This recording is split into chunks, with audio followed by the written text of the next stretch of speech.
আমাদের দাবি সুস্পষ্ট দাবি, দুইটা দাবি। এক নাম্বার দাবি, এই ইস্যু যে কারণে আনা হয়েছে আমরা মনে করি এটি রাকসুর নির্বাচন বানচালের ষড়যন্ত্রের অংশ। আমাদের প্রথম দাবি হচ্ছে 25 তারিখেই রাকসু ইলেকশন করতে হবে। দ্বিতীয় নাম্বার দাবি, 2 নাম্বার দাবি শোনেন, কথা বোঝার চেষ্টা করেন।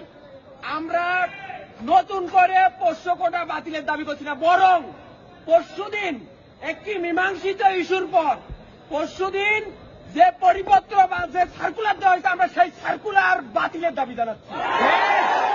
এই প্রশাসনের সঙ্গে একটু প্লিজ, প্রশাসনের সঙ্গে এই দুইটা ইস্যুতেই আলোচনা হইতে পারে।